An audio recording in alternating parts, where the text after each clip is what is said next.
Bismillahirrahmanirrahim. Alhamdulillahirabbil alamin. Allahumma shalli wa sallim wa barik ala Muhammad wa ala ali Muhammad.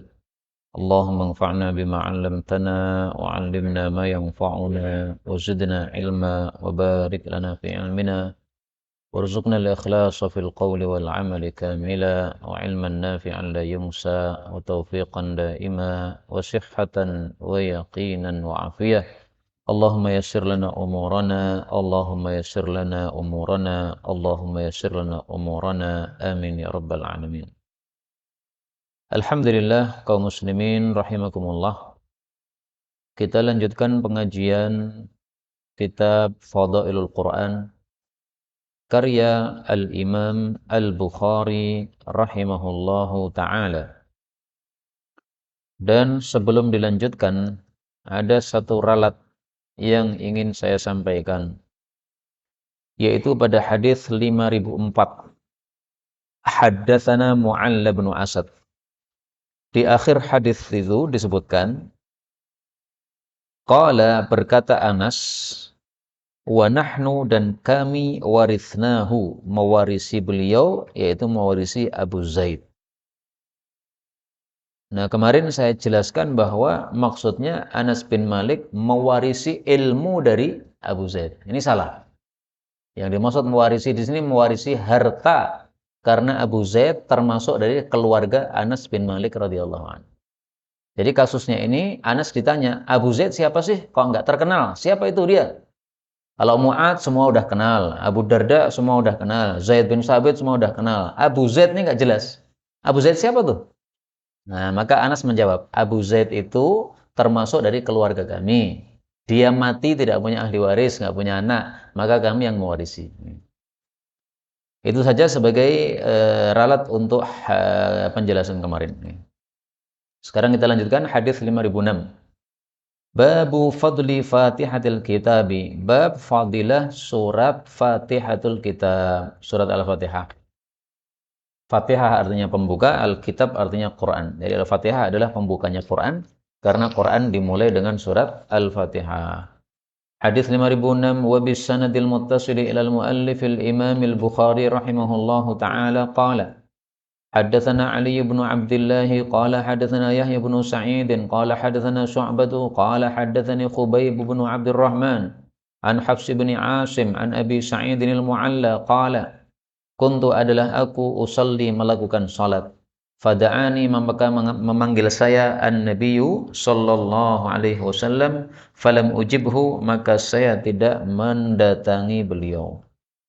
Qultu, saya mengatakan, ya Rasulullah, wahai Rasulullah, ini sesungguhnya aku, kuntu, adalah saya tadi, usalli, sedang salat, maka saya tidak mendatangi panggilan engkau. Qala, beliau bersabda, alam yaqulillah, bukankah Allah sudah mengatakan di dalam Al-Quran, istajibu lillahi walirrasuli idza da'akum lima yuhyikum.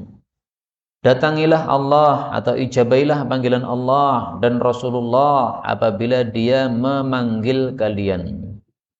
Ayat ini kita dapatkan dalam Al-Quran pada surat apa? Di situ ada enggak? Surat Al-Anfal ayat 24. Lengkapnya adalah ya ayyuhalladzina amanu stajibu lillahi walirrasuli idza da'akum lima yuhyikum wa'lamu annallaha yahulu bainal mar'i wa qalbih. Nah, itu lengkapnya. Maka Nabi menegur dia, bukankah Allah sudah mengatakan seperti itu? Nah, kalau Allah sudah mengatakan begitu, maka mestinya kamu sedang sholat dipanggil oleh Rasulullah, mestinya kamu tetap datang, karena mengamalkan surat Al-Anfal ayat 24 tadi. Tsumma qala, kemudian Nabi bersabda, ala u'allimuka, maukah saya ajarkan pada kamu a'zama surah, surat paling agung fil Quran, di dalam Quran. Qabla an takhruja, sebelum kamu keluar minal masjid, dari masjid. Fa akhadha biyadi, maka beliau memegang tangan saya.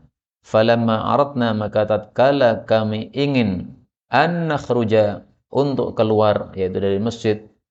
Qultu, saya mengatakan, yaitu mengingatkan Nabi, ya Rasulullah, wahai Rasulullah, innak qulta, sesungguhnya engkau bersabda, Saya baca innak qulta, karena kaf ketemu qaf boleh idgham.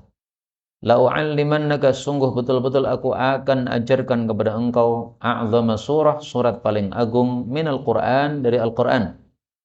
Qala, beliau bersabda, alhamdulillahi rabbil alamin. Segala puji hanya milik Allah, pemelihara seluruh alam. Hiya sab'ul mathani, dia itu adalah 7 ayat yang diulang-ulang. Wal Qur'anul azim, dan bacaan yang agung, alladzi utitu, yang saya diberi akan dia. Hadis ini menunjukkan fadilah surat Al-Fatihah. Fadilahnya apa? Satu, Al-Fatihah adalah a'zama surah, surat paling agung di dalam Al-Quran. Paling agung maksudnya gimana? Paling utama. Paling utama maksudnya gimana? Kandungannya paling mencakup. Demikian juga pahala membacanya lebih banyak. Sama-sama baca 7 ayat. Kalau 7 ayat dari Baqarah dibandingkan dengan 7 ayat dari Fatihah, nah, lebih utama 7 ayat dari Fatihah.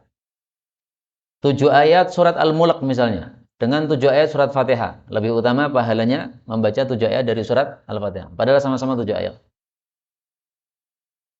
Fadilah yang kedua, Rasulullah mengatakan as-sab'ul mathani, itu adalah 7 ayat yang diulang-ulang. Disebut diulang-ulang karena wajib dibaca di dalam sholat. Membaca Fatihah termasuk rukun sholat. Maka ini fadilah. Surat-surat yang lain tidak dibaca dalam sholat, sholatnya sah. Tapi Al-Fatihah tidak dibaca dalam sholat, sholatnya tidak sah. Maka salah satu syarat sahnya sholat harus apa? Membaca Al-Fatihah. Atau rukunnya lebih tepatnya. Maka para ulama berpendapat atau sepakat bahwasanya surat Fatihah itu adalah as-sab', 7 ayat, karena Nabi menyebut langsung hiyas sab', 7 ayat. Enggak ada perselisihan pendapat. Hanya saja perincian 7 ayat ini diperselisihkan. 7 ayat ini mulainya dari apa? Sebagian ulama berpendapat mulainya Bismillahirrahmanirrahim, itu ayat pertama. Sebagian ulama mengatakan Bismillah enggak dihitung. Sebagaimana surat-surat yang lain, Bismillah enggak dihitung. Berarti mulainya dari Alhamdulillahirabbil alamin. Dan saya termasuk yang mengikuti pendapat yang mengatakan mulainya Fatihah Alhamdulillah.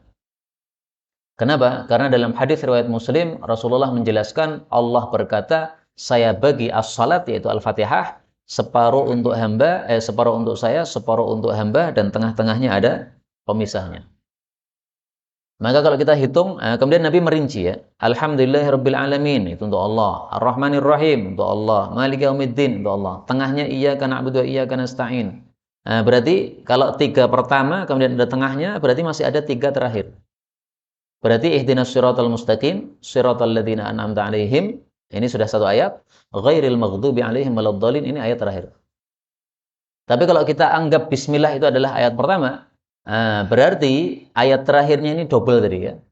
Ihdinas siratal mustaqim, ini ayat ke-6.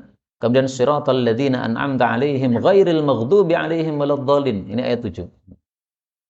Jadi sepakat 7 ayat, tapi perinciannya apa? Diperselisihkan. Silahkan ikut yang mana terserah, masing-masing punya dalil. Kalau panjenengan meyakini bismillah termasuk Fatihah, maka harus baca Fatihah. Kalau enggak baca Fatihah, salatnya tidak sah.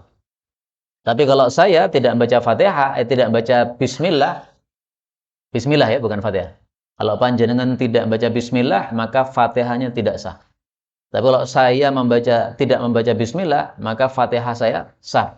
Kenapa? Saya meyakini Fatihah mulainya dari Alhamdulillah. Karena hadisnya sahih riwayat Imam Muslim. Tapi yang meyakini bismillah silahkan, enggak ada masalah. Nah, kalau panjenengan buka mushaf panjenengan masing-masing, pasti dikasih nomor 1 di situ Bismillahirrahmanirrahim. Apakah ada fadilah yang lain surat Al-Fatihah? Ada. Yaitu hadis berikutnya 5007. Wa bihi ilaihi qala hadatsani Muhammadun al-Mutsanna qala hadatsana Wahbun qala hadatsana Hisyamun an Muhammadin an Ma'badin an Abi Sa'id al-Khudri radhiyallahu anhu qala kunna adalah kami fi masirin lana, pada satu perjalanan milik kami. Fa nazalna, maka kami singgah. Faja'at maka datanglah jariyatun, seorang budak perempuan. Faqalat maka dia mengatakan, inna sesungguhnya sayyidal hayyi, ketuanya suku ini, salimun, sakit. Sakit ini maksudnya adalah disengat kalajengking, sebagaimana disebutkan dalam riwayat yang lain, ladighun, dia disengat, dalam riwayat yang lain, min aqrabin, dari sebab kalajengking. Wa inna, dan sesungguhnya nafarana, lelaki-lelaki kami, ghaibun, sedang gaib, sedang pergi, enggak ada di kampung. Fahal minkum, maka apakah di antara kalian raqin, ada yang bisa meruqyah, melakukan jambi-jambi? Faqam ma'aha, maka berdiri bersama orang tadi, rajulun, seorang laki-laki. Ma kunna, yang tidaklah kami ini, na'bunuhu, mengetahui dia, biruqyah, dengan ruqyah. Maksudnya dia tidak dikenal sebagai peruqyah. Nah, lelaki di sini ternyata adalah perawi hadis itu sendiri, yaitu Abu Sa'id Al-Khudri radhiyallahu anhu. Faraqahu, maka dia pun meruqyah orang tersebut, fabara, maka dia sembuh. Fa'amara, maka dia menyuruhkan, lahu, untuk si peruqyah, bi 30 syatan, 30 ekor kambing.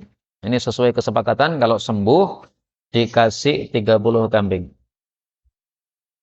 Wasaqana, dan dia memberi minum kepada kami, labanan, susu. Falamma raja'a, maka tatkala dia pulang, qulna lah, kami mengatakan kepada dia, akunta, apakah kamu, tuhsinu ruqyatan, pandai meruqyah, au kunta tarqi, ataukah kamu itu biasa meruqyah? Qala, dia mengatakan, la, enggak. Ma raqaitu, saya tidaklah meruqyah, illa bi ummil kitab, kecuali dengan induknya Al-Quran, yaitu surat Al-Fatihah. Qulna, kami mengatakan, la tuhdithu syai'an, jangan kalian melakukan sesuatu, hatta na'tiya, sehingga kita mendatangi, au qala nas'ala, atau rawi mengatakan, kita bertanya kepada an-nabiyya sallallahu alaihi wasallam. Falamma, maka tatkala qadimna, kami datang, al-Madinah, ke Madinah, dzakarnahu, kami menyebutkan kisah itu, lin nabi, kepada Nabi sallallahu alaihi wasallam.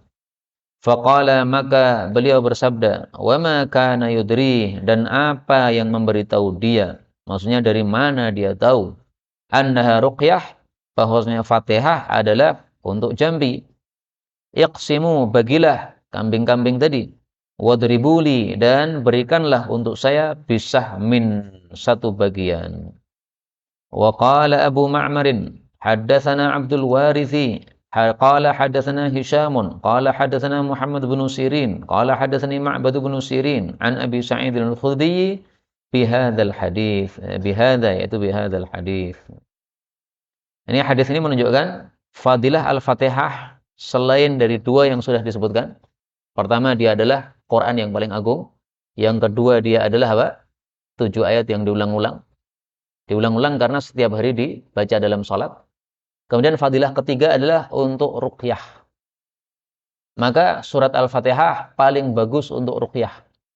Meskipun semua ayat Quran bisa untuk ruqyah.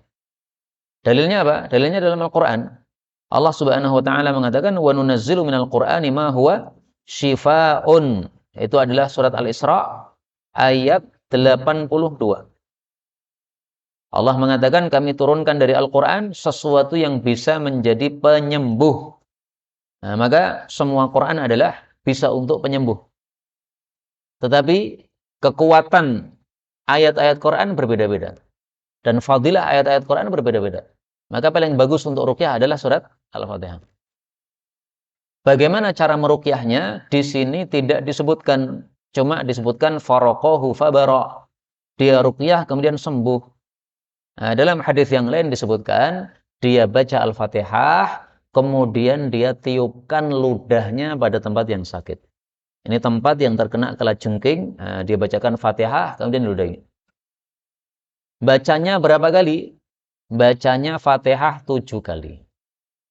Dari mana taunya? Dari riwayat yang disebutkan di dalam kitab Sunan. Tepatnya adalah pada kitab Sunan Tirmidzi. Disebutkan, qara'tu alaihi alhamdulillah sab'a marrat. Saya baca surat Alhamdulillah, maksudnya surat Fatihah, 7 kali. Maka ini sekaligus sebagai dalil bahwa boleh kita meruqyah, demikian juga mendoa untuk orang yang sakit, diulang sampai berapa? 7 kali. Bukan sesuatu yang bid'ah, bukan. Nah, ketika ditanya, apa sebabnya muncul angka 7 ini? Dari mana sebabnya ini? Munculnya sumbernya dari mana? Nah, maka kalau ditanya sumbernya dari mana, padahal Nabi tidak mengatakan bacalah Fatihah 7 kali, maka jawabnya adalah sumbernya dari hadis-hadis yang semisal. Rasulullah mengatakan, siapa yang menjenguk orang sakit, kemudian orang sakit ini ditetapkan belum mati oleh Allah Subhanahu wa taala. Lalu kita doakan doa sebanyak 7 kali. As'alullahal azim, Rabbal arsyil azim, ayyashfiyaka. Maka pasti akan diberikan kesembuhan oleh Allah Subhanahu wa taala. Itu kata Nabi 7 kali. Nabi juga mengatakan dalam hadis yang lain, ya, apa itu? Wirid yang dibaca 7 kali itu. Sakit, kemudian kita disuruh pegang tempat yang sakit, bismillah 3 kali. Bismillah, bismillah, bismillah. Habis itu disuruh untuk ta'awud 7 kali. A'udzu bi'izzatillah wa qudratihi min syarri ma ajidu wa hadir, diangkat. Kemudian ulangi lagi, a'udzu bi'izzatillah wa qudratihi min syarri ma ajidu wa hadir, diangkat 7 kali. Nah, hadis-hadis itu mengatakan 7 kali. Berarti ini kita samakan. Fatihahnya juga berapa? 7 kali. Jadi mengkiaskan dalam hal ruqyah ini dengan hadis-hadis yang semisal. Maka kalau ditanya dalilnya apa? Fatihah 7 kali. Nabi tidak pernah menyuruh Fatihah 7 kali. Dalilnya adalah qiyas. Qiyas dengan apa? Qiyas dengan hadis-hadis yang semisal, yaitu dalam rangka untuk meruqyah atau mengobati penyakit orang yang sedang sakit. Maka qiyas dalam hal-hal seperti ini tidak ada masalah. Adapun sebagian orang mengatakan tidak ada qiyas di dalam ibadah, maka kaidah tersebut sebenarnya tidak mutlak. Karena membaca Fatihah termasuk apa? Ibadah. Dan ternyata ini sahabat Nabi Abu Sa'id mengqiyaskan dengan apa? Hadis-hadis yang semakna dengannya. Karena Nabi tidak pernah menyuruhnya untuk mengulangi Fatihah sebanyak 7 kali. Kemudian fadilah dari Fatihah lagi selain ruqyah adalah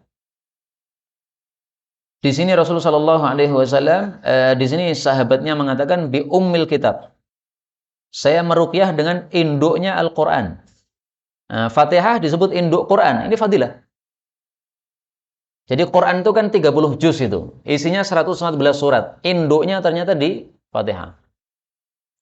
Makanya Hasan Al-Basri mengatakan Allah turunkan 104 kitab suci. Isinya 104 ini diringkas pada 4 kitab. Zabur, Taurat, Injil, dan Quran. Kemudian diringkas lagi di dalam Al-Quran. Kemudian diringkas lagi dalam Al-Fatihah. Kemudian diringkas lagi dalam kalbunya Fatihah. Iyyaka na'budu wa iyyaka nasta'in.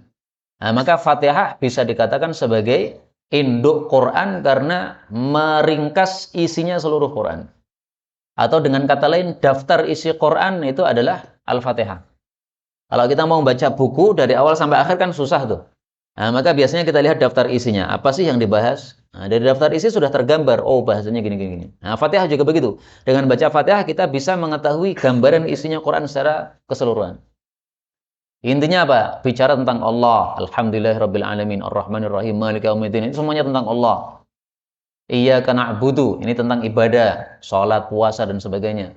Wa iyyaka nasta'in, nah, tentang minta tolong kepada Allah Subhanahu wa taala, doa-doa dalam Quran masuk di situ. Ihdinas siratal mustaqim. Nah, bagaimana sifat-sifat orang-orang yang baik, siratal mustaqim, siratal ladzina an'amta 'alaihim. Kemudian ghairil maghdubi 'alaihim waladdallin. Ini umat-umat terdahulu yang dibinasakan oleh Allah Subhanahu wa taala. Nah, itu ringkasan isinya Quran adalah itu. Isinya adalah akidah tentang Allah, kemudian syariah, aturan Islam, iyyaka na'budu wa iyyaka nasta'in, kemudian tentang kisah-kisah.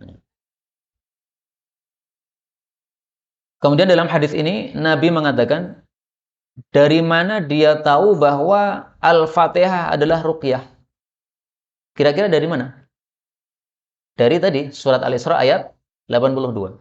Allah mengatakan wa nunazzilu minal Qur'ani ma huwa syifaa'un. Nah, maka karena Quran adalah sebagai syifa, bisa untuk ruqyah. Demikian juga dari hadis Nabi yang sahih riwayat Hakim.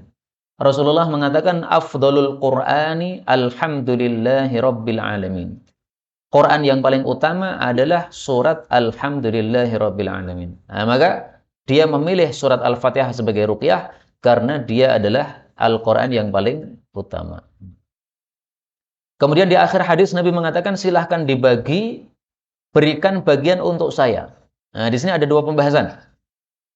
Pembahasan pertama, berarti boleh mengambil upah dari memberi manfaat kepada orang dengan meruqyah dengan Quran. Kamu saya ruqyah dengan Quran, kalau sembuh kamu kasih saya bayar. Bayarannya berapa? Nah, dulu disepakati 30 kambing. Kok banyak men? Ini ada ceritanya, Pak.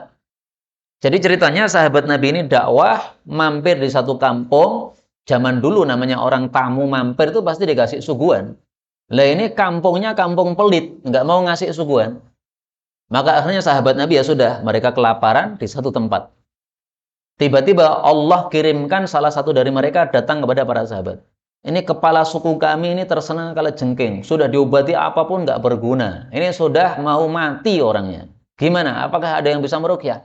Nah, Abu Said jawab, saya sih bisa meruqyah, tapi kalian pelit nggak mau ngasih makan kita, kelaparan ini. Nih. Kalau kalian mau ngasih, kami akan ruqyah.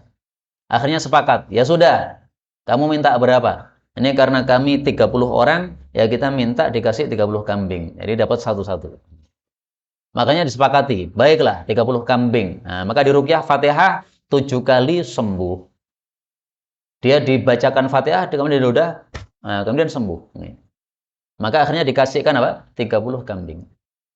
Berarti boleh kita meruqyah dengan Al-Fatihah atau dengan Quran, memberi manfaat orang dengan Quran, habis itu minta upah, boleh.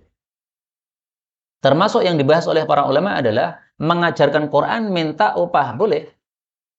Misalnya panjenengan ahli tafsir, nah, buka di rumah plakat nih. Ahli tafsir 1 juz 1 juta, boleh. Nih. Maka orang datang ke rumah panjenengan, saya mau pelajari juz 1 tafsirnya. Nih. Berapa? 1 juta. Nah, bayar 1 juta. Diajarkan 1 juz. Maka 30 juz dapat berapa? 30 juta. Lumayan tangge. Bisa untuk hidup. Nih. Boleh, halal. Itu menurut mayoritas para ulama. Menyelisih mereka madhab Hanafi. Madhab Hanafi mengatakan tidak boleh ambil upah dari ngajar Quran. Kenapa? Karena Allah mengatakan dalam Al-Quran, "Qul la as'alukum alaihi ajra." Saya tidak minta upah dari dakwah ini. Nah, maka jawabnya adalah itu dakwah, ini ngajarkan Quran, beda. Dakwah dengan ngajarkan Quran beda. Dakwah itu lebih khusus lagi. Ada orang-orang nggak paham, nah, kita datang supaya mereka paham, itu dakwah. Tapi antum sudah paham, kemudian pengen ngaji qiraat Ibnu Katsir, pengen ngaji qiraat Abu Amr sama saya misalnya. Seandainya saya kasih tarif 1 qiraat 10 juta, boleh nggak? Boleh. Tapi saya nggak mau ngasih tarif. Kenapa? Ilmu itu terlalu mahal untuk dikasih apa? Tarif. Mata duitan itu tidak bagus untuk orang yang berilmu. Hendaklah mengajarkan ilmu ikhlas karena Allah Subhanahu wa taala. Salah satu guru saya mengatakan, "Alim majjanan kama ulimta majjanan." Ajarkanlah ilmu dengan niatan gratisan. Sebagaimana kamu dikasih ilmu oleh Allah juga gratis. Pernah nggak kita bayar sama Allah? Karena dikasih ilmu oleh Allah? Nggak pernah. Dulu lahir bayi, ceprot, nggak paham apa-apa. Setelah itu paham, A, B, C, D, punya guru TK, guru SD. Itu yang ngasih ilmu Allah. Kalau guru cuma perantara saja. Tapi Allah nggak pernah kita kasih bayaran. Bahkan Allah yang bayari kita rizki setiap hari. Nah, maka kata guru saya, alim majjanan kama ulimta majjanan. Mengajarlah dengan niatan gratis sebagaimana engkau diajari oleh Allah dengan gratis juga. Tapi seandainya kasih tarif gimana? Halal, boleh. Karena dalam hadis ini Nabi suruh untuk hasil dari tarif 30 kambing tadi untuk dibagi. Berarti halal. Kemudian pembahasan kedua. Nabi mengatakan, saya tolong dikasih bagian. Nah, ini muncul pertanyaan nih. Kok Nabi seperti rakus terhadap harta? Beliau lihat 30 kambing, beliau pengen apa? Dapat bagian. Nah, ini bukan dalam hal rakus, bukan. Tapi ini dalam hal Nabi ingin menenangkan para sahabat bahwa betul-betul halal 100%. Buktinya saya sendiri ikut ngambil bagian. Karena kalau Nabi mengatakan halal, tapi beliau nggak mengambil, nah, nanti sebagian sahabat nggak mau ngambil. Saking cintanya mereka kepada Rasulullah SAW. Pernah Rasulullah dihidangi daging biawak. Kemudian Nabi sebelum ngambil gini diberitahu, ya Rasulullah itu daging biawak. Nah, begitu diberitahu daging buaya, beliau nggak jadi ngambil. Maka Maimunah istri Nabi mengatakan, Rasulullah nggak ngambil, saya nggak ngambil. Tapi Khalid bin Walid tanya, ya Rasulullah, apakah haram? Enggak haram. Nah, oleh Khalid ditarik, sepangan gak entek iki. Nah, jadi ada sahabat Nabi yang apa? Modelnya Nabi nggak mengharamkan berarti halal, makan.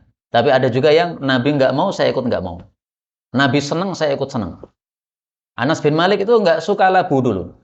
Tapi ketika bertamu bersama Nabi, Nabi ternyata cari labu-labu, di mana ada labu diambil. Nah, kata Anas, sejak hari itu sampai sekarang saya suka labu. Maka mencintai apa yang dicintai Rasul adalah apa? Sesuatu yang disyariatkan. Baik, kita lanjutkan. Babu fadli surat Al-Baqarah. Bab fadilah surat Al-Baqarah. Hadis 5008.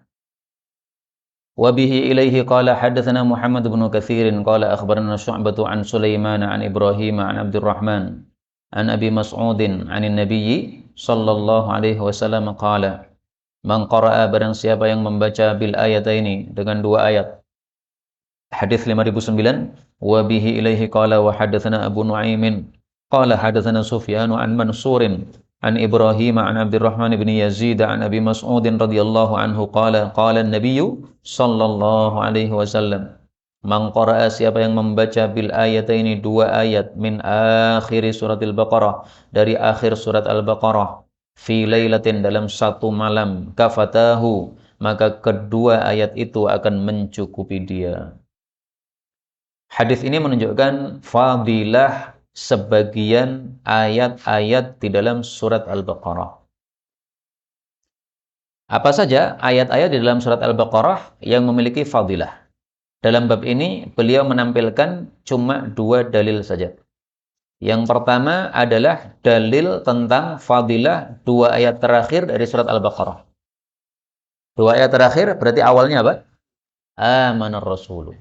Kemudian apa? Kenapa?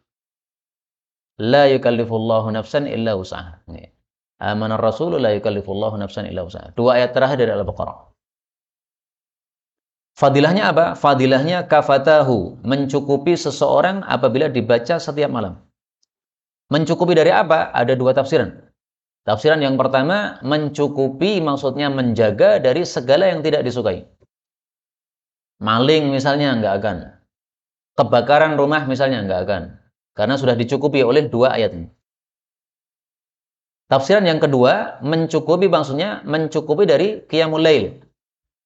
Jadi seandainya panjenengan lelah, tidak bisa qiyamul lail, minimal membaca dua ayat dari surat Al-Baqarah. Tapi saya lebih suka tafsiran pertama, Pak. Terutama untuk orang-orang seperti kita ini. Karena kalau ditafsiri dengan tafsiran yang kedua, cukup dari qiyamul lail, nah kita sudah malas tahajud, tambah hadis ini, tambah malas melih. Maka jangan ditafsiri dengan tafsiran kedua. Nanti orang-orang seperti kita tambah malas untuk salat tahajud. Yang penting sudah baca dua ayat terakhir Baqarah, nggak perlu tahajud. Nah, itu tafsiran kita seperti itu. Makanya tidak bagus untuk kita pakai tafsiran tersebut, kecuali ya kalau kondisi tertentu, lelah dan sebagainya. Nah, udah saya nggak sempat untuk tahajud, baca dua ayat ini. Kemudian, bagaimana cara membaca dua ayat ini? Apakah ada waktunya tertentu? Dalam hadis ini Nabi mengatakan fi lailah, pada setiap malam. Berarti malam itu kan dari maghrib sampai dengan apa? Subuh. Berarti bebas membacanya sebelum tidur atau setelah tidur. Tapi lebih utamanya kita membacanya sebelum tidur. Kenapa? Karena kalau kita membacanya sebelum tidur, maka penjagaannya lebih panjang. Kalau membacanya adalah setelah tidur, ya berarti penjagaannya semakin apa? Pendek. Karena penjagaannya untuk malam itu. Karena itulah Ali bin Abi Thalib mengatakan, saya tidak melihat orang berakal tidur padahal belum baca dua ayat terakhir ini. Kata beliau itu nggak berakal. Nah, maka marilah kita termasuk orang-orang yang berakal setiap hari membaca dua ayat terakhir dari surat Al-Baqarah. Insya Allah.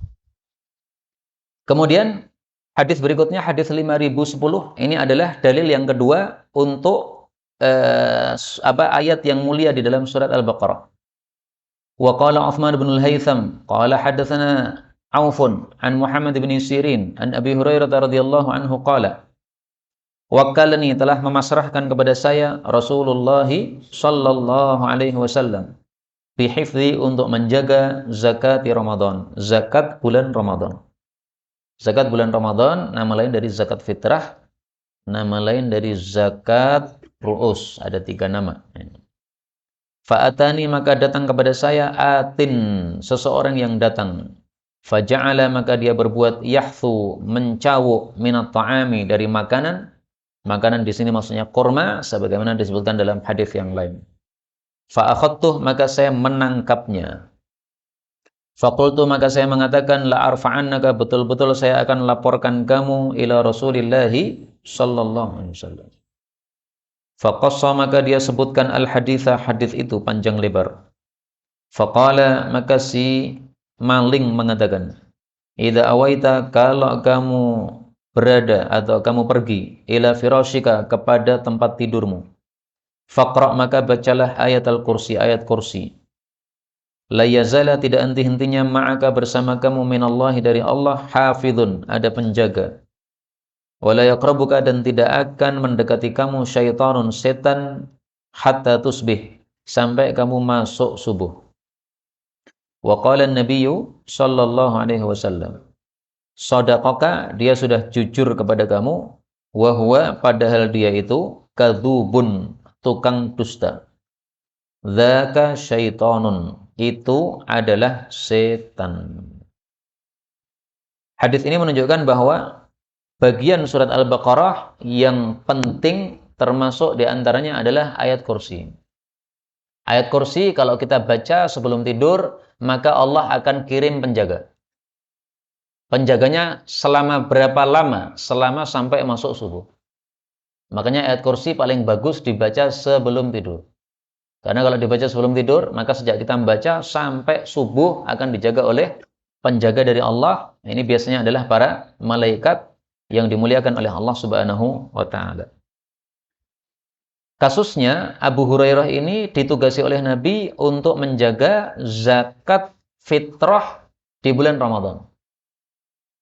Dan ini sekaligus menunjukkan bahwasanya maling di bulan Ramadan, setan di bulan Ramadan itu masih bisa lepas. Loh, katanya setan itu diikat pada bulan Ramadan, kok ini setannya malah maling? Maka jawabnya adalah, setan yang diikat oleh Allah pada bulan Ramadan tidak semua setan, tapi maradatus syayatin, setan-setan pembangkang. Setan yang biasa, yang keburukannya tidak dahsyat, itu masih bisa berkeliaran. Termasuk setan korin yang nempel pada tubuh masing-masing manusia, ini masih bisa keliaran. Setan korin tidak termasuk yang dibelenggu oleh Allah Subhanahu wa taala. Sehingga di bulan Ramadan masih ada saja bisikan keburukan. Masih ada saja maling di bulan Ramadan. Jadi orang datang tarwehan bawa sandal jelek, pulangnya sandal bagus. Karena penceramahnya mengatakan ambil yang bagus-bagus. Nah, maka dia praktekkan, ambil sandal bagus. Nah, itu kan berarti dari bisikan apa? Setan. Kemudian Abu Hurairah setiap malam melihat, loh ini kok kurmanya ada bekas tangan mengambil. Dan selalu setiap malam berkurang. Maka lapor kepada Nabi SAW. Ya Rasulullah, saya jaga kurma setiap malam berkurang. Tapi saya nggak tahu siapa yang mengambil. Maka Rasulullah katakan, kalau kamu ingin menangkap dia, maka kamu ucapkan satu doa. Doanya apa? Disuruh mengatakan, Subhana man sakharaka li Muhammad. Maha suci zat yang telah menundukkan kamu untuk Nabi Muhammad sallallahu alaihi wasallam. Kalau kamu ucapkan ini, kamu akan bisa tangkap dia. Nah, maka akhirnya malam-malam Abu Hurairah ngawasi. Mana ada maling datang, awas. Dia nggak tidur malam itu untuk ngawasi. Ternyata dia intip dari dalam, kelihatan ada seekor fil, seekor gajah yang datang. Jadi dalam bentuk apa? Gajah. Atin, orang yang datang tadi dalam bentuk apa? Gajah. Setelah dia mendekati tempat penyimpanan kurma zakat, maka dia masuk lewat sela-sela pintu, tapi dalam bentuk lain. Jadi ketika di luar tadi gajah, tapi begitu masuk sudah dalam bentuk lain. Nah, Abu Hurairah segera mengucapkan, Subhana man sakharaka li Muhammad. Maka begitu membaca ini, tiba-tiba dia berada di depan dia, langsung ditangkap. Nah, kamu sekarang ketangkap, ternyata kamu yang maling. Nih. Saya udah berhari-hari melihat ada yang kurang, ternyata kamu pelakunya. Saya laporkan sama Nabi. Nah, maka dia mengatakan, jangan dilaporkan, saya ini orang tua yang fakir, banyak tanggungan. Saya adalah datang dari Nasibin, nama satu tempat. Seandainya saya bisa menemukan makanan sebelum tempat ini, saya tidak akan datang ke sini. Jadi saya maling ini terpaksa. Kami dulu tinggalnya di Madinah ini. Tapi setelah turun 2 ayat dari Al-Baqarah, maka kami pun pergi dari Madinah ini.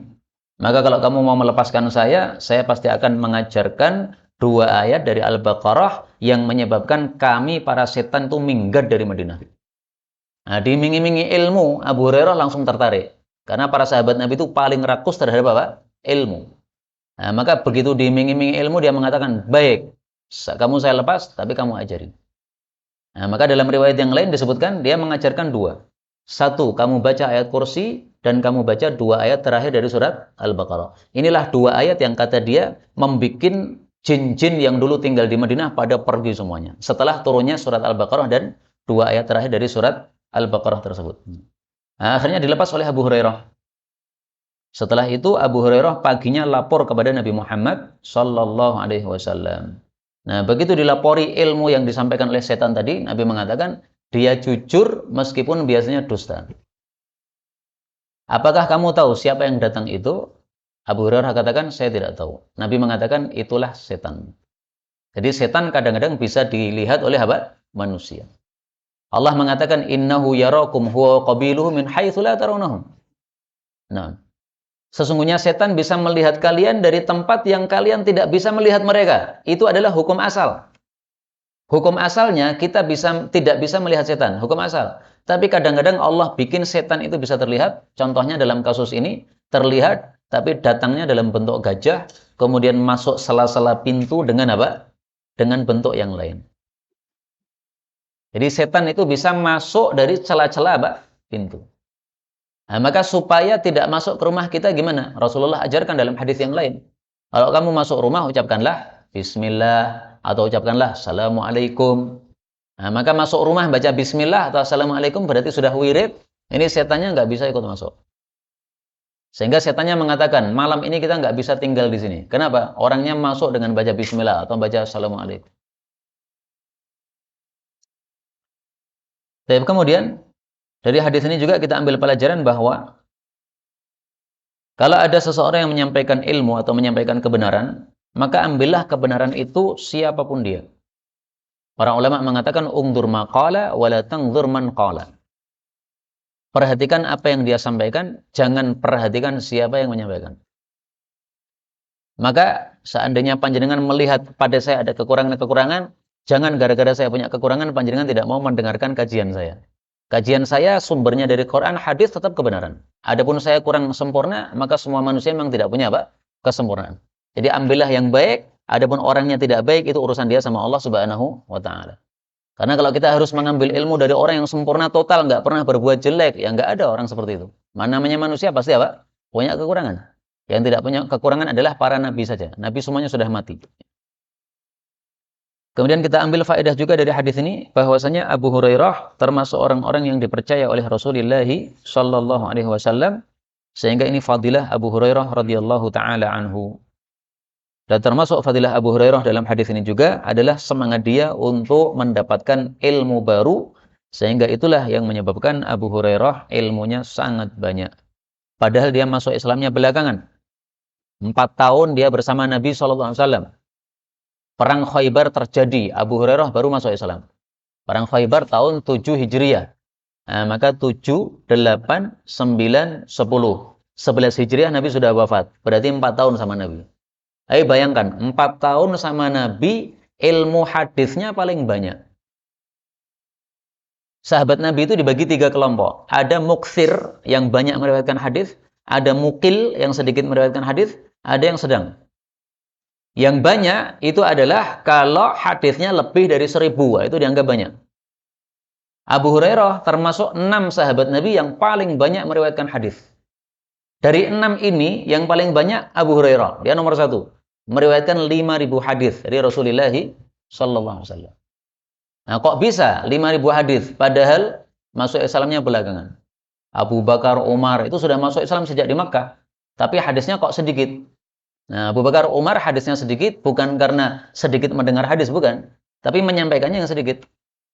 Karena mereka sudah apa? Wafat awal-awal. Okay. Rasulullah wafat 2 tahun kemudian Abu Bakar wafat. Nah, otomatis dia menyampaikan hadis sedikit. Masa menyampaikan hadis cuma apa? Sekitar 2 tahun itu. Kalau sudah ada, ketika ada Nabi kan nggak perlu menyampaikan hadis Nabi kan? Karena Nabi yang menyampaikan hadis. Nah, begitu Nabi wafat, Abu Bakar sampaikan hadis Nabi, tapi hanya sedikit. Dan karena beliau masyghul atau sibuk dengan khilafah, mengurus sana, mengurus sini, mengurus rakyatnya. Kalau Abu Hurairah nggak jadi pejabat, nggak jadi khalifah, sehingga dia bisa fokus untuk mengajarkan hadis di masjid Nabi Muhammad SAW. Jadi hadisnya Abu Hurairah banyak bukan karena dia paling banyak, bukan. Sebenarnya Abu Bakar itu hadisnya lebih banyak. Karena sudah sudah lama bersama Nabi. Tapi yang disampaikan lebih sedikit.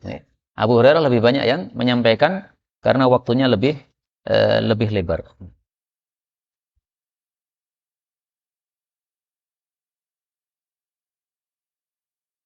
Baik, kita lanjutkan satu bab lagi. Babu fadli suratil kahfi. Bab fadilah surat al-kahfi. Hadis 5011. Wabihi ilaihi qala hadatsana Amr bin Khalid qala hadatsana Zuhair qala hadatsana Abu Ishaq an al-Bara' ibn Azib radhiyallahu anhu qala kana adalah rajulun seseorang yaqra'u membaca surat al-kahfi, surat al-kahfi. Orang ini dalam riwayat yang lain disebutkan namanya Usaid bin Khudair. Dalam riwayat yang lain Thabit bin Qais. Berarti dua-duanya pernah mengalami hal yang serupa. Wa ila janibih, dan di samping dia hisanun, ada kuda marbutun yang terikat bisyatanaini, dengan 2 tali. Fataghashathu, maka menutupi dia sahabatun, awan. Faja'alat, maka berbuatlah awan itu tadnu, mendekat, wa tadnu, dan semakin mendekat. Wa ja'ala, dan berbuatlah farasuhu, kudanya, yang firu, lari, ketakutan karena ada awan. Falamma, maka tatkala asbaha, dia masuk subuh, atan nabiyya sallallahu alaihi wasallam, fadzakara, lalu dia ceritakan dzalika, hal itu, lahu, kepada Nabi. Faqala, maka beliau bersabda, tilkas sakinah, itulah ketenangan, tanazzalat, yang dia turun, bil Quran, dengan sebab bacaan Al-Quran. Hadis ini menunjukkan fadilah surat Al-Kahfi. Yaitu apa? Pernah dibaca oleh 2 sahabat Nabi, satunya Usaid bin Khudair, satunya Thabit bin Qais, kemudian menyebabkan awan turun. Mendekat, ingin mendengarkan Quran.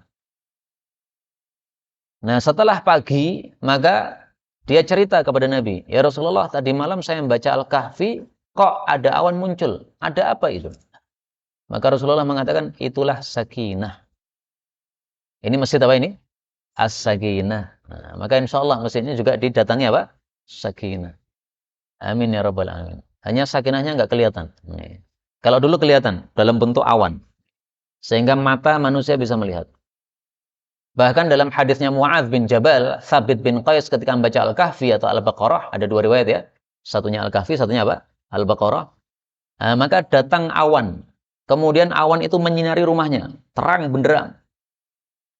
Sampai pagi masih ada sinar terang benderang di rumah dia. Maka orang-orang pada rame, viral kalau bahasa sekarang. Ya Rasulullah, kenapa rumahnya Thabit sejak malam tadi sampai hari ini terliputi oleh sinar-sinar terang benderang sampai pagi? Maka Rasulullah bersabda, barangkali Thabit membaca surat Al-Baqarah. Maka ditanya, wahai Thabit, apakah yang kamu lakukan di malam hari tadi? Dia katakan, saya membaca Al-Baqarah. Nah, maka Nabi katakan, itulah sebabnya sakinah turun sehingga ingin mendengarkan bacaan kamu. Jadi kalau kasusnya Usaid ini, dalam hadis ini surat Al-Kahfi. Tapi dalam hadis yang lain, Al-Baqarah. Kemudian karena dia kudanya ketakutan, akhirnya dia berhenti membaca, nggak melanjutkan. Karena setiap kali dia membaca, semakin mendekat. Kalau dia berhenti, maka nanti bisa menjauh atau hilang. Dia membaca, mendekat lagi. Nah, kudanya ketakutan. Akhirnya dia memutuskan, udah, nggak usah dibaca lagi. Kalau dibaca, nanti kudanya semakin ganas, nanti bisa menyipak anak saya katanya. Karena anaknya tidur di samping kandang kuda tersebut. Akhirnya dia berhenti dari membaca, kemudian dia keluar rumah, dia lihat awannya semakin lama semakin menjauh, pergi, hilang. Nah, pagi hari dilaporkan kepada Nabi, Nabi mengatakan, "Iqra ya Hudair, ya ibn Hudair. Wahai ibnu Hudair, kamu baca semestinya, jangan kamu berhenti." Maka beliau mengatakan, "Saya khawatir ya Rasulullah kalau mengenai anak saya." Nah, maka beliau mengatakan, andaikan kamu tadi malam baca sampai selesai surat tersebut, maka awan itu akan terus di rumah kamu sampai pagi sehingga semua orang bisa melihatnya. Tapi gara-gara kamu berhenti, maka dia pergi. Nah, itulah sebagai yang disebut sebagai as-sakinah, ketenangan. Tapi kata-kata as-sakinah ini memang diperselisihkan tafsirnya oleh para ulama. Pendapat yang dipilih oleh Imam Nawawi, sakinah adalah makhluk khusus yang diciptakan oleh Allah, yang dia akan datang ketika ada orang baca Quran, dan ketika dia datang akan disertai oleh malaikat-malaikat. Maka dalam hadis ini disebutkan sakinah turun, dalam hadis yang lain malaikat turun, itu nggak bertentangan. Karena sakinahnya turun disertai dengan para malaikat. Jadi sakinah dengan malaikat beda lagi. Malaikat yang namanya tetap malaikat. Nah, sakinah ini makhluk yang lain. Makhluk apa itu? Wallahu a'lam. Pokoknya bentuknya awan, kalau kemudian nempel pada satu rumah, nanti akan terang benderang menjadi sinar. Dan ini terjadi tidak untuk setiap yang baca Al-Kahfi. Karena buktinya kita setiap malam Jumat baca Kahfi, tapi rumah kita tidak terang. Terangnya lampu ini saja. Dan tidak semua sahabat Nabi kena sakinah enggak?